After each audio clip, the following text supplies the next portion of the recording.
The mockery. The crystalline spires of the Galactic Trade Council chambers stretched toward infinity, their surfaces reflecting the light of 1,000 stars.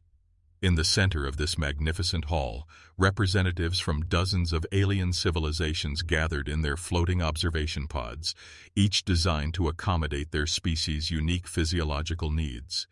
The air hummed with translation devices working overtime to convert the cacophony of alien languages into something resembling order. Captain Elena Vasquez stood motionless in the human delegation's modest pod, her weathered hands clasped behind her back. Her uniform, while clean and pressed, looked decidedly plain compared to the elaborate ceremonial garments worn by the other species' representatives. Beside her, Ambassador Chen Liu adjusted his simple black suit, a stark contrast to the flowing robes and biomechanical armor surrounding them. High Admiral Kethvar of the Zephyrian Empire raised one of his forearms, his reptilian features twisted in what passed for amusement among his kind. His voice, artificially enhanced by vocal modulators, boomed across the chamber with barely concealed contempt. "Honored delegates," Kethvar began, his golden eyes fixed on the human pod, "we gather today to discuss a most pressing matter. The continued presence of primitive vessels in our shipping lanes has become a significant concern for all civilized species." Murmurs of agreement rippled through the chamber. Counselor Melthara of the Christine Confederation, her body composed of living diamond that refracted light into rainbow patterns, leaned forward in her pod. "The human fleet," she said, her voice like wind chimes in a gentle breeze, "consists of ships that our ancestors would have considered scrap metal, iron hulls, chemical propulsion, kinetic weapons. It's almost charming in its primitivism." Laughter erupted from several pods. The Mechanoid Collective's representative, General Voxen, his cybernetic body whirring with mechanical precision, added his own commentary. "Our analysis indicates that human vessels achieve a maximum velocity of 0.3 c using crude fusion drives. Meanwhile, our quantum displacement engines allow instantaneous travel across galactic distances. Their weapons fire metal projectiles, while we wield concentrated dark matter and temporal distortion fields." Captain Vasquez remained perfectly still, her expression unreadable. Ambassador Liu's only reaction was a slight tightening around his eyes. High Admiral Kethvar gestured toward a massive holographic display that materialized in the chamber's center. The image showed recent footage of human patrol vessels moving through contested space. The ships appeared bulky and utilitarian, their gray hulls scarred by micrometeorite impacts and the wear of long service. They moved in loose formations that seemed almost random compared to the precise geometric patterns favored by other species. "Observe," Kethvar continued, "the utter lack of tactical sophistication. No energy shields, no stealth capabilities, no quantum entanglement communication arrays. These vessels wouldn't last 30 seconds against a single one of our scout frigates." More laughter filled the chamber. Several delegates began sharing their own observations about human technological limitations. The Vorthan hegemony's representative described human ship designs as aggressively inefficient. The Stellar Monarchy's ambassador wondered aloud whether humans had discovered faster-than-light travel by accident. "Perhaps," suggested Counselor Melthara with mock concern, "we should consider establishing protectorates over human territory. For their own safety, of course. It would be tragic if these quaint beings encountered actual military opposition." The suggestion was met with enthusiastic approval from most of the chamber. Several delegates began discussing how to divide human space among their empires, treating the matter as if the humans weren't even present. Ambassador Liu finally stood, his movement drawing the attention of the chamber. The laughter gradually died as all eyes turned toward the human pod. "If I may," Liu said, his voice carrying clearly despite the chamber's vast size. "You've conducted extensive analysis of our fleet capabilities." "Indeed," Kethvar replied, his tone patronizing. "Our intelligence networks have observed human vessels for decades. We know everything about your limitations." Liu nodded thoughtfully. "Everything. I see. Captain Vasquez, would you care to share our recent operational reports with the Council?" Vasquez stepped forward, activating a small device attached to her belt. New holographic displays materialized, showing technical specifications and battle footage that immediately caught the attention of several military observers in the chamber. "You're correct about our materials," Vasquez said, her voice steady and professional. "Iron, titanium, carbon composites. What your scans didn't detect is the molecular-level engineering. Every atom has been precisely arranged using quantum manipulation techniques. Our primitive hulls don't just absorb damage, they adapt to it." Whispers began spreading through the chamber as delegates leaned closer to examine the new data. "As for our propulsion systems," Vasquez continued, "our fusion drives are indeed chemical-based. What you observed was our drives operating at roughly 15% efficiency. We've been deliberately limiting our acceleration to avoid, shall we say, unwanted attention." General Voxen's mechanical voice cut through the murmurs. "Impossible. Our sensors would have detected any advanced technology." Vask. U.S. smiled, and for the first time since the session began, she looked genuinely amused. "Your sensors detected exactly what we wanted them to detect. Captain Liu, would you explain our operational doctrine?" Liu stepped forward, his diplomatic demeanor shifting subtly. "For the past 40 years, every human vessel in space has been operating under Protocol Sigma, minimum performance necessary to maintain the facade of technological inferiority." The chamber fell silent. "The footage you've been analyzing," Liu continued, "shows our reserve training squadrons. New pilots learning to fly in straight lines while making it look accidental. Our actual fleet has been observing your empires, learning your technologies, studying your tactics." The holographic displays shifted, showing new images that made several delegates gasp. Sleek human vessels moved through space with impossible grace, their hulls seeming to bend light around them. Weapons that had appeared crude and simple revealed themselves to be masterpieces of engineering, capable of adapting their effects in real time based on target analysis. "These engagements," Vasquez announced, "occurred over the past 72 hours. The Corvani raider fleet destroyed, the Theclon border guard eliminated, the Zerion Trade Protection Force neutralized." Chaos erupted in the chamber. Delegates shouted in dozens of languages, demanding explanations, denying the evidence, calling for emergency military alerts. Ambassador Liu raised his voice above the din. "6 months ago, we intercepted communications indicating several of your empires were planning to divide human territory among yourselves. The Zephyrian Empire, the Christine Confederation, the Mechanoid Collective, and others had already drafted preliminary occupation protocols." The accused delegates fell silent, their guilt written clearly across features both alien, and familiar. "We decided," Liu continued, "to conduct a small experiment. We wanted to understand exactly how your various military forces would perform against a species you considered beneath notice."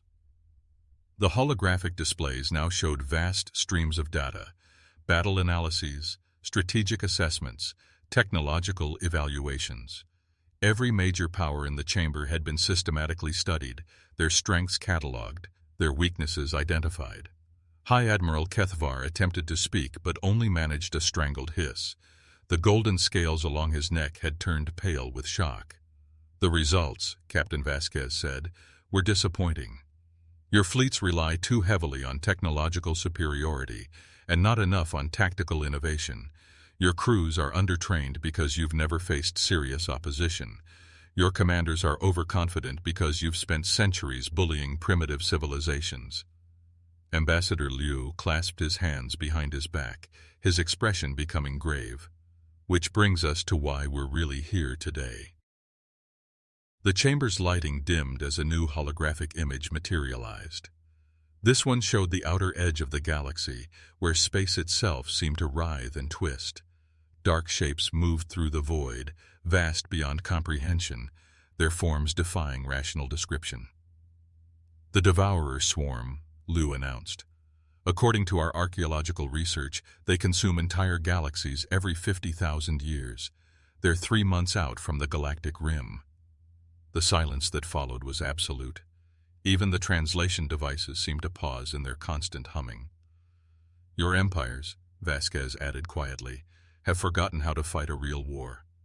You've grown soft, complacent, dependent on technological advantages over weaker opponents. The Devourers don't care about your quantum displacement drives or your temporal distortion weapons. They've been consuming advanced civilizations since before your species discovered fire. Counselor Melthara's crystalline form had lost its brilliant luster, now appearing dull and gray. What do you propose? Ambassador Liu looked around the chamber, meeting the eyes of delegates who had been laughing at human inferiority just minutes before. You have a choice, he said. You can continue believing that technological superiority guarantees victory, in which case you'll be consumed along with everything else in this galaxy. Or you can accept that maybe, just maybe, the species you've been mocking has learned something about warfare that you haven't. The revelation. The emergency session convened in the Council Chamber's Crisis Center, a heavily shielded facility buried deep within the station's core. Gone were the elaborate ceremonial pods and magnificent displays. Now, military commanders and political leaders sat around a simple circular table, their faces illuminated by the harsh glow of tactical holograms showing the approaching Devourer swarm. Captain Elena Vasquez had been joined by Fleet Admiral Sarah Chen, a woman whose calm demeanor masked decades of military experience. Ambassador Liu sat beside them, his diplomatic facade completely dropped in favor of the hard pragmatism the situation demanded. High Admiral Kethvar leaned forward, his reptilian features etched with disbelief. These creatures you speak of, this Devourer swarm, our historical records contain no mention of such entities. Admiral Chen activated a data tablet, projecting ancient star charts and archaeological evidence into the shared display. That's because they're very thorough. Every civilization they encounter gets completely consumed. Technology, culture, even the memory of their existence. They leave nothing behind but empty space and stripped star systems. General Voxen's mechanical voice carried a note of skepticism. If they're so effective at erasure, how do humans possess this information? Captain Vasquez smiled grimly. Because we're very good at hiding. While your species were building empires and conquering star systems, humanity was developing different skills. We learned to watch, to wait, to prepare for threats others couldn't see. The holographic display shifted to show humanity's true archaeological network. Hidden research stations scattered throughout the galaxy, automated probes in dead systems, analysis teams working in complete secrecy. The scope of the operation dwarfed anything the other species had imagined possible. For 2 centuries, Admiral Chen explained, we've been finding traces of previous galactic civilizations, remnant signals in background radiation, quantum echoes in subspace, fragments of technology buried in asteroid fields. Every piece of evidence pointed to the same conclusion. Advanced civilizations in this galaxy get periodically wiped out by something that comes from outside. Counselor Melthara's crystalline form flickered with anxious energy. Why didn't you share this information with the Council? Ambassador Liu's expression hardened. Because 60 years ago we tried. The Altarian Republic was the first species we approached with evidence of the Devourer swarm. They dismissed our findings as primitive fear-mongering and suggested we focus on more practical concerns. The Altarian delegate, who had remained silent until now, shifted uncomfortably in his seat. The Corvan Empire, Liu continued, accused us of fabricating evidence to gain technological assistance. The Thalian Confederacy suggested we were suffering from collective paranoia brought on by our species' violent history. More uncomfortable silence around the table. So we stopped asking for help, Admiral Chen said, and started preparing on our own. The holographic display transformed again, this time showing the true scope of humanity's militaire. Preparation. Hidden shipyards in rogue planetary systems, automated manufacturing facilities powered by brown dwarf stars, research installations that had been developing weapons and defensive systems for generations. The sleek vessels the aliens had glimpsed in the previous session were revealed to be just the tip of an enormous iceberg. Tens of thousands of ships designed specifically for fighting an enemy that consumed entire civilizations.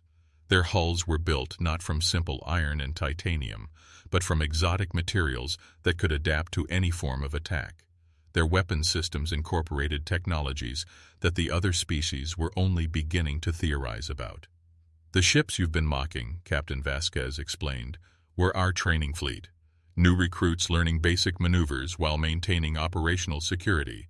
Our actual combat vessels have been running silent patrols along the galactic rim for decades." General Voxen processed this information with mechanical precision. "The energy signatures we detected from your vessels, if those were training ships operating at minimal capacity."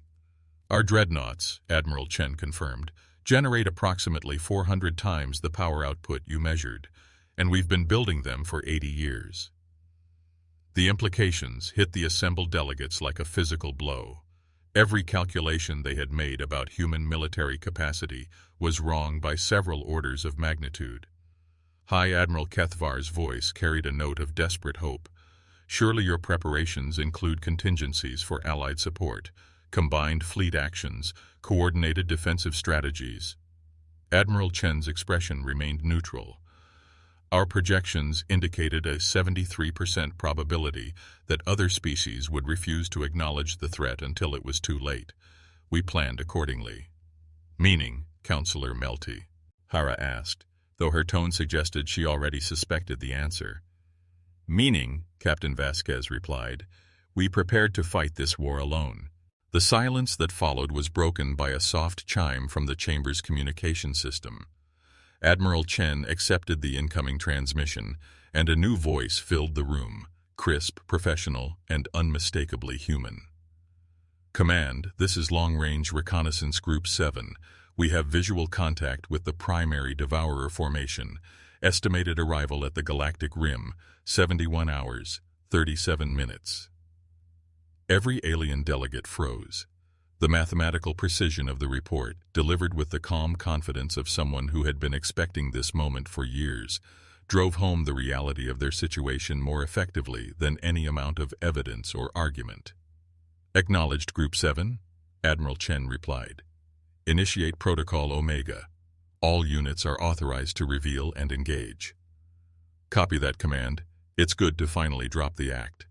The transmission ended, leaving the chamber in stunned silence. Ambassador Liu stood slowly. "You have approximately 70 hours to decide.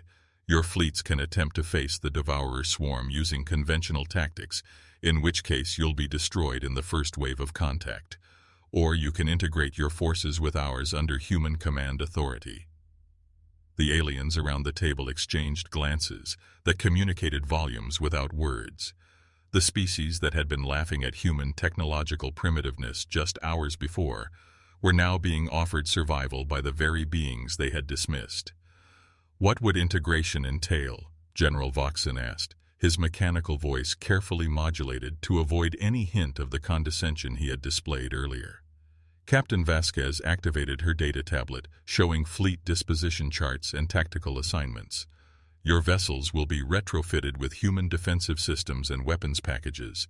Your crews will receive accelerated training on combat protocols we've been developing for decades. Your commanders will take orders from human fleet officers who have spent their entire careers preparing for this specific enemy." High Admiral Kethvar's pride warred visibly with his survival instinct. "And if we refuse?" Admiral Chen's response was delivered without emotion or malice. "Then you'll be remembered as the species that chose pride over survival. We'll fight the Devourers anyway, but we won't waste resources trying to save civilizations that preferred extinction to cooperation." The brutal honesty of the statement hit harder than any threat could have. These humans weren't negotiating or pleading. They were simply stating facts and allowing others to make their own choices. Counselor Melthara was the first to break. "The Christine Confederation accepts human command authority." General Voxen's response followed immediately. "The Mechanoid Collective agrees to integration." One by one, every delegate around the table submitted to human military authority. The species that had considered themselves the masters of the galaxy were now placing their survival in the hands of the primitive humans they had spent decades mocking. As the emergency session concluded and the delegates dispersed to prepare their fleets, Admiral Chen remained behind with Captain Vasquez and Ambassador Liu. "Think they'll learn from this?" Vasquez asked. Liu considered the question carefully. "Some will. Others will go back to their old patterns the moment the immediate threat is over. But that's a problem for tomorrow." Admiral Chen nodded toward the holographic display, where the Devourer swarm continued its inexorable approach. "Right now, we have a galaxy to save." In the depths of space, human vessels that had spent decades pretending to be primitive and obsolete began revealing their true capabilities. The galaxy was about to discover what happened when you underestimated humanity's capacity for long-term planning and quiet determination. The real war was about to begin.